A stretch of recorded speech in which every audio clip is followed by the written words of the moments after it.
그런즉 내 사랑하는 자들아 우상 숭배하는 일을 피하라. 나는 지혜 있는 자들에게 말함과 같이 하노니 너희는 내가 이르는 말을 스스로 판단하라. 우리가 축복하는 바 축복의 자는 그리스도의 피에 참여함이 아니며 우리가 떼는 떡은 그리스도의 몸에 참여함이 아니냐. 떡이 하나요 많은 우리가 한 몸이니 이는 우리가 다 한 떡에 참여함이라. 육신을 따라 난 이스라엘을 보라. 제물을 먹는 자들이 제단에 참여하는 자들이 아니냐. 그런즉 내가 무엇을 말하느냐. 우상의 제물은 무엇이며 우상은 무엇이냐.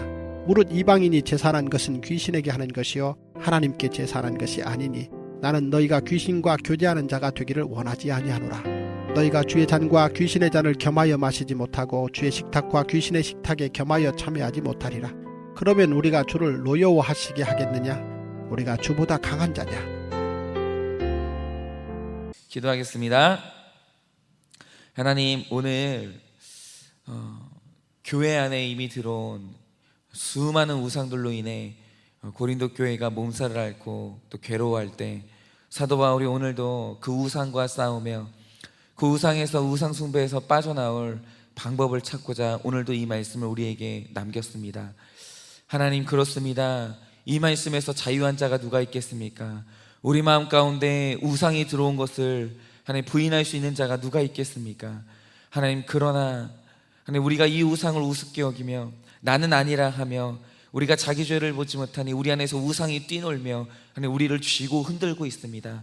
살아계신 하나님 아버지, 이 시간 우리 교회 가운데 우리 마음 가운데 들어오지 않은 우상이 없사오니 하나님 아버지, 우리가 우리 안에 들어온 가만히 들어온 우상을 발견하게 하여 주시고 인정하게 하여 주시고 그것과 싸워서 우리 마음이 순결한 주의 성전이 될 수 있도록 오늘도 역사하여 주시기를 원하옵나이다. 하나님, 오늘 우리 안에 들어온 우상이 발견되게 하여 주시고 이 우상은 허물어지게 하여 주시고 깨끗한 심령이 될 수 있도록 주님께서 오늘 말씀을 사용하여 주시옵소서. 믿사오며 살아계신 예수님 이름 받들어 기도드립니다. 아멘. 네, 오늘 말씀에서 바울 선생님이 정확하게 딱 하나를 선포하십니다.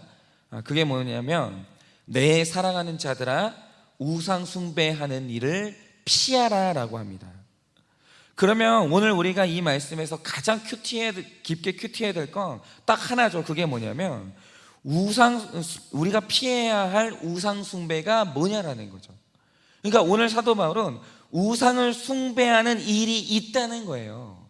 그런데 우상을 숭배하는 일이 지금 어디에서 벌어지냐 하면 교회 안에서 벌어지고 있는 거고, 우상을 숭배하는 일을 누가 하고 있냐 하면 믿는다는 성도들이 이 말을 하고 이걸 하고 있는 거예요. 그러면 우상을 숭배한다는 일이 뭔가, 우리는 지금 이 우상을 숭배하는 일에서 자유한가, 오늘 이것을 큐티를 해봐야 되는 거죠. 그러면서 오늘 바울이 이 말을 하게 된 배경을 좀 말씀드려야 될 것 같은데요. 제가 지난번에도 이제 말씀드렸듯이 이 당시 고린도 지역에서 가장 싸고 질이 좋은 고기를 어디서 팔았냐라고 하면 이방 신전에서 가장 질 좋고 싼 고기가 팔렸어요. 왜냐하면 이방 신전에서는 매일 신들에게 바치는 제사 음식이 있었는데 그 중에 반드시 있어야 되는 제사 음식이 뭐냐라면 질이 좋은 고기예요. 그런데 중요한 건 이 당시 이제 제사를 드리는 사람들의 믿음이 뭐냐, 드려진 고기가 신들이 먹고 나서 남겨진 음식이라는 믿음이 있었기 때문에 언제나 신전에서 파는 고기는 정말 질이 좋은데도 불구하고 쌌어요. 그래서 그 신전에서는 신을 믿는 사람들이 제사를 드리고 난 후에 반드시 술과 고기로 파티를 하는 거예요. 왜요? 너무 질이 좋은데 싸니까. 그걸로 이제 파티를 하는 일이 늘 있는 거죠. 그걸 이제 교제라고 하는데, 코이노니아라고 하는데, 그래서 문제는 뭐냐면, 그런데 문제는 뭐냐면 고린도 교회 성도들이 고기가 먹고 싶다. 그러면 이 성도들도 꼭 가는 곳이 어디냐면 이 신전으로 가는 거예요. 그러면서 제사를 드리는 사람들과 함께 이 고기를 이제 먹곤 했는데, 이들이 아무 눈치 보지 않고 이방 신전에 가서 다른 믿음을 가진 사람들과 고기를 먹었던 이유가 뭐냐? 그게 뭐냐면 나는 성찬식을 통해서 예수님과 예수님의 살과 피를 마신 사람이기 때문에, 내 안에 예수님이 들어온 사람이기 때문에 아무리 이방 신전에서 고기를 먹으면서 그들과 함께 얘기를 나눠도 내 안에 귀신이 들어올 수 없고 자기가 우상으로부터 완전히 안전하다는 믿음이 있었던 거예요.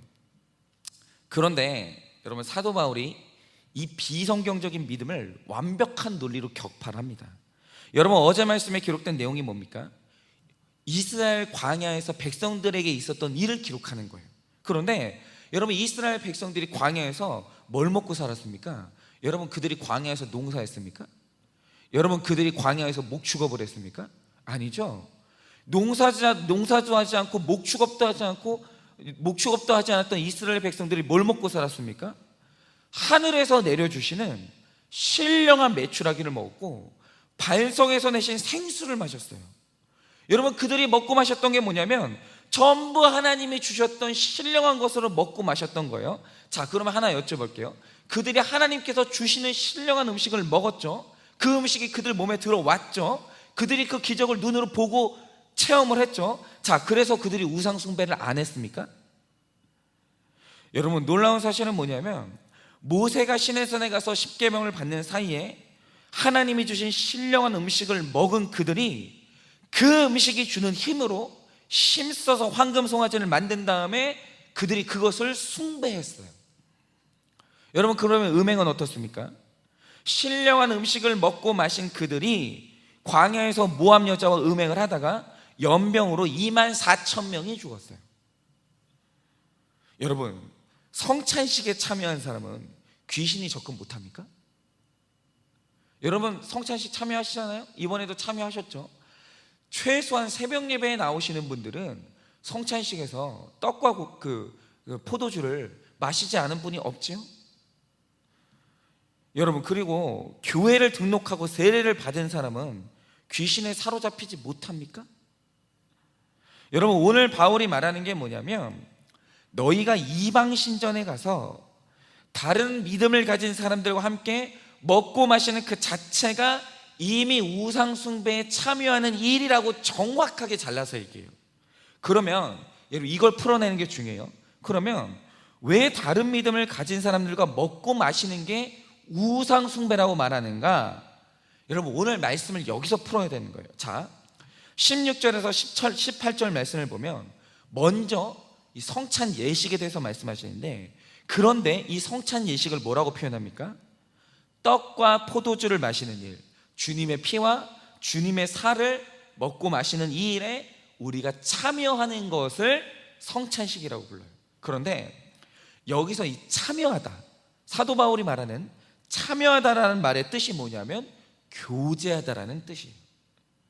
그러니까 여러분, 성찬식의 본질이 뭐냐라고 하면 떡을 먹고 포도주를 마시는 행위가 성찬식의 본질이 아니에요. 성찬식의 본질은 뭐냐면 교제예요. 교제가 본질인 거죠. 그런데 역사상 굉장히 많은 논쟁이 있었던 게 뭐냐면, 그러면 이 성찬식에서 일어나는 교제가 누구와의 교제냐라는 거예요. 여러분, 간단히 말하면 두 가지 견해가 있어요. 첫째는 성찬식은 그 성도가 성찬식을 할 때 하나님과, 보이지 않는 하나님과 이 초자연적인 교제가 이루어진다라고 보는 견해가 있었고, 또 다른 견해는 성찬식을 참여하는 성도들 간의 교제가 이루어진다라는 견해가 있었어요. 그러면 여러분, 이 둘 중에 어느 견해가 맞습니까? 보이지 않는 하나님과 이루어지는 교제입니까? 아니면 보이는 사람과의 교제입니까? 완성된 견해가 뭐냐면 둘을 합치면 되는 거예요. 여러분, 성찬식에서 이루어지는 정확한 교제의 의미가 뭐냐? 궁극적으로 교제란 하나님과의 교제예요. 그런데 중요한 것은 뭐냐면 하나님이 무엇을 통해 교제하십니까? 성령을 담은 사람들과, 신자들과 함께 교제를 나눌 때 그것이 바로 하나님과의 교제가 이루어지는 거예요. 그러니까 이거죠.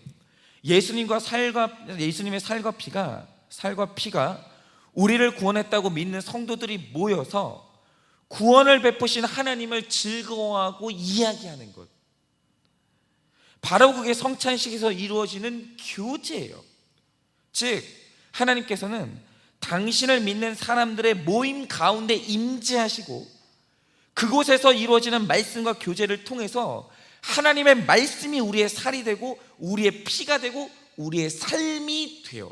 여러분, 그래서 소그룹이라는 건 너무너무 중요한 거예요. 여러분, 이것은 소그룹 교제라는 것은 목회의 한 형태가 아니에요. 여러분, 그것은 하나님이 우리 몸 가운데 임재하시는 굉장히 중요한 방식이에요. 여러분, 그것이 바로 말씀을 먹고 마시는 공동체의 힘이에요. 그런데 이런 교회를 부정하고 이런 믿는 자의 이 교제를 부정하고 교회 공동체 없이 혼자 신앙생활하는 사람이, 여러분, 그 사람 안에 성령님이 역사하실 수 있냐? 그 사람 안에 말씀이 뿌리를 내릴 수 있냐? 그 사람 안에 성령님이 그 삶으로 임재하실 수 있냐라고 하면 그게 불가능한 거예요. 여러분, 교제가 없는데, 여러분, 성도 간에 교제가 없는데 어떻게 말씀에 대한 배움이 있을 수 있고 어떻게 그 말씀이 우리 안에 깊숙이 들어올 수 있냐라는 거예요. 여러분, 그건 불가능해요. 여러분, 나 홀로 신앙생활 있잖아요. 그거는 그냥 사탄에게 자기 몸을 그냥 무방비로 내어 맡기는 거예요. 아무 일도 일어날 수 없는 거예요. 여러분, 나 혼자 통제할 수 없는 죄가 있어요, 없어요? 있어요. 나 혼자 힘으로는 절대 해결할 수 없는 죄의 문제라는 게 있는 거예요. 여러분, 그런데 내 죄의 문제를 이 공동체 앞에 내어놓고 우리가 나의 문제를 내어놓고 서로 간에 이걸 가지고 하나님의 말씀을 가지고 처방을 하고 그것을 먹고 마실 때, 여러분, 그때 서로 간의 도움을 통해서 내 죄가 통제가 가능해지는 거예요. 여러분, 교제가 핵심이에요. 여러분, 하나님의 살과 피가 내 몸이 되고 내 피가 되고 내 인생이 된다. 여러분, 이것의 핵심은 뭐냐면 교제에 있는 거예요. 그런데 교제가 단절된 자, 여러분, 교회 안에서 나 홀로 신앙생활하는 자, 여러분, 그의 삶 가운데 하나님이 역사하신다? 성령님이 역사하신다? 거의 불가능합니다. 여러분, 그래서 하나님께서 교제를 너무너무 중요하게 생각하시는 거예요. 여러분, 교회의 본질은 교제예요. 교제가 핵심입니다. 그런데 이 세상에 중요한 사실은 뭐냐면 귀신이 힘을 얻게 되는 교제가 없냐라고 하면 그게 있다라는 거예요. 여러분, 귀신이 임한 곳에서 교제를 할 때 귀신의 역사는 반드시 그 교제를 나누는 사람들의 살이 되고 피가 되고 인생이 된다라는 거예요. 교제가 얼마나 중요한지 모릅니다. 여러분, 이걸 적용하자면, 여러분, 주식시장이라는 신전에 가서 주식으로 떼돈을 벌었다는 이 말씀을 가지고 이야기하는 교제의 자리가 있다라고 하죠. 거기서 교제를 나누는 사람이 있어요. 그 사람들하고 먹고 마시면서 그걸 이제 교제를 나눠요. 여러분, 그러면 그곳에서 교제를 하는데 돈 욕심이 내 안에 안 들어온다는 게 가능하다고 보십니까, 여러분? 여러분, 주식 투자하고 싶은 마음이 안 생기는 게 여러분 가능하다고 보십니까? 여러분, 제가 주식 투자 때문에 망하는 분들을 보면은 반드시 100% 있는 이 공통점이 있어요. 그게 뭐냐면, 여러분, 주식 투자하시는 분들은 나 홀로 주식 투자자는 없어요. 반드시 그 주변에 주식 투자하는 사람이 있어요. 주식 투자 이렇게 사이트에 가입해가지고 날마다 주식 투자에 대해서 견해를 나누는 공동체가 있든지, 아니면 실제로 만나가지고 나누는 공동체가 있든지, 여러분, 주식 투자로 망한 사람 곁에는 주식 투자를 하는 사람들이 있어요. 그 교제가 있다는 거예요. 여러분, 그런데 그 교제가 미치는 힘이 얼마나 강력한지 아십니까? 언제나 주식 투자자 곁에는 주식 투자로 떼돈을 벌었다는 사람이 만나보지는 않았으나 있어요, 어딘가에. 만나본 적은 없어요, 아무도. 여러분, 반드시 돈 귀신, 주식이 그 사람의 정신세계를 뺏게 되어 있어요. 그리고 여성들의 경우에 백화점이라는 신전이 있어요. 거기서 그냥 그래요, 보면 되게 조마조마한 게 우리의 그 어머니들, 젊은 어머니들, 여러분, 낮에 가끔 가다가 이제 백화점에 딱 가잖아요. 다 여자예요, 다 여자. 전부 다 커피숍, 아니 식당이면 식당. 남자들은 밖에 나가서 일하고 있고 아내분들은 전부 백화점에 시원한 데 모여가지고 얘기를 하고 있는데, 여러분, 그럼 백화점에 모여가지고 뭐 하겠어요? 여러분, 그 주변이 전부 다 신상들로 깔려 있어요. 근데 그 신상들로 깔려 있는데, 여러분, 거기서 선포되는 말씀이 뭡니까? 빅세일. 와, 여러분, 그거 이겨내는 거 쉽지 않습니다. 여러분, 그곳에서 교제를 나누고 있는데, 여러분, 거기서 과소비라는 귀신이 안 들리는 게 여러분 가능합니까? 여러분, 쇼핑 귀신에 들려가지고 그것을 숭배하는 사람들과 교제를 나누면서 자기 재정 능력을 넘어서는 물건을 안 산다는 건 불가능해요. 불가능합니다. 여러분, 저도 이런 귀신에 들렸는데 요즘이 아니죠. 지금 여러분들이 아시는가 모르겠는데 인터넷을 보면 가장 유행하는 영상 패턴이 있어요. 그게 뭐냐면 언박싱이라는 영상이에요. 그러니까 박스를 열어본다라는 뜻인데, 이게 뭐냐면 어떤 사람이 모두가 사고 싶은데 비싸서 차마 사지 못하는 물건을 사는 거예요. 그리고 물건을 사서는 박스 안에 든 그 물건을 꺼내면서 사람들에게 보여주면서 자랑하는 영상 있죠. 이 영상을 찍어서 올리는 게 언박싱 영상이에요. 그런데 그러니까 사람들이 이제 그 물건을 이제 자기는 차마 사지 못하는데 그 대리 만족을 느끼기 위해서 보는 게 뭐냐면 이 영상이거든요. 근데 중요한 사실은 뭐냐면 이 영상 계속 보다 보면 살 수밖에 없어요. 왜요? 갖고 싶어서 미치거든요. 사람들이 예를 들어서 시계를 언박싱한다 그러면 시계를 그 소리까지 생생하게 들려주는 거예요. 싹 박스를 열어가지고 여러분 보이시죠? 이 박스조차 아름다워요. 막 설명을 해주는 거예요. 그러면서 포장지 쫙 하고 뜯는 소리 있잖아요. 그게 그 쾌감이 어마어마하거든요. 포장을 싹 뜯는 소리, 그리고 이렇게 시계를 자기 손목에다 딱 차가지고 보여주면서 여러분 제 손목이 순식간에 아름다워지지 않나요? 이런 거예요. 상세적으로 설명하는데 여러분, 처음에는 난 대리만족할 거야 라고 보면서 그 물건 안 사게 되냐? 살 수밖에 없어요. 그런데 그 물건이라는 게 1,000만 원이 훌쩍 넘어가는 것들이에요. 그런데 제가 최근에 빠진 영상이 뭐냐면 얼마 전에 이 디자인이 너무 예쁜 자동차 하나가 출시가 된 거예요. 그런데 인터넷에 요즘에 자기가 그 자동차를 샀다고 자랑하면서 행복해하는 영상이 계속 올라오는데 제가 그 교제에 참여하게 된 거예요. 그걸 이제 보고 있는데 갑자기 오늘 이제 들어오는 생각이 뭐냐면, 목사는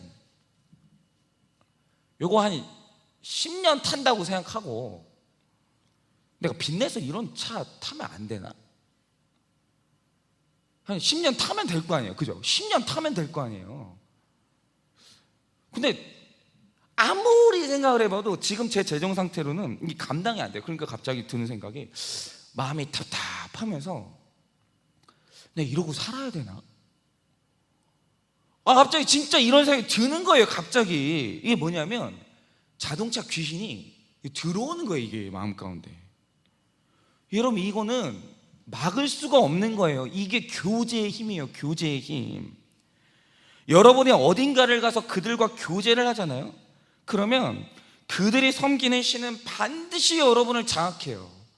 그리고 그것은 여러분의 살과 피가 되어 여러분을 움직이게 됩니다. 그걸 막는다는 건 불가능한 거예요. 그게 바로 교제의 힘이에요. 그래서 내가 믿음 생활을 한다는 건 뭐냐면 내가 누구와 어떤 교제를 나눌지를 선택하는 문제예요. 그래서 오늘 사도 바울이 말하는 게 뭡니까? 네가 주의 식탁에 참여할지 귀신의 식탁에 참여할지 고르라는 거예요. 그래서 오늘 우리가 이 큐티를 통해서 하나 질문해 봐야 되는 거 이거예요. 뭐냐면 여러분은 지금 어느 식탁에 참여하고 있습니까? 여러분이 앉아있는 식탁은 어디예요? 여러분이 지금 앉아서 먹고 마시는 게 뭐냐라는 겁니다. 여러분, 그리스도의 살과 피입니까? 아니면 신전에서 싸게 팔고 있는 고기를 먹고 있습니까? 여러분, 뭐가 됐든지 여러분이 앉아있는 식탁에서 먹고 마시는 그것은 여러분의 살과 살이 되고 여러분의 피가 되고 여러분의 언어가 되고 여러분이 거기에 지갑을 열게 되는 거예요. 여러분, 아무리 여러분이 세례를 받고 교회를 다녀도 여러분이 이방 신전을 섬기는 자들과 교제하면 이미 여러분의 우상 숭배는 시작이 되신 거예요. 여러분, 오늘 하루 하나님을 사랑하는 자들과 말씀의 떡, 여러분 말씀의 피를 여러분 마시기를 바랍니다.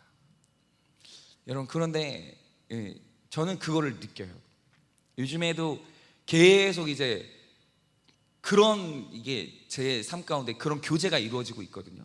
그러니까 말씀을 깨달은 것, 말씀을 적용한 것, 그것들을 나누는 저의 모임이 있어요. 새롭게 생긴 모임인데 그 모임에서 누가 말씀을 적용했다는 거예요. 적용한 결과들을 막 서로 간에 나누는데, 와, 그게 제 마음을 막 두근두근거리게 하는 거예요. 지금 제가 눈이 빨간데 이유가 뭐냐면 흥분해가지고 잠을 못 자가지고 제가 어저께 밤 11시에 잤어요. 잠이 안 오는 거예요. 마음이 기뻐가지고. 여러분 가운데 제가 지금 그래서 우리 한일교회 지금 제 마음이 너무 급한 게 뭐냐면 이 교제 모임을 만들어야 돼요.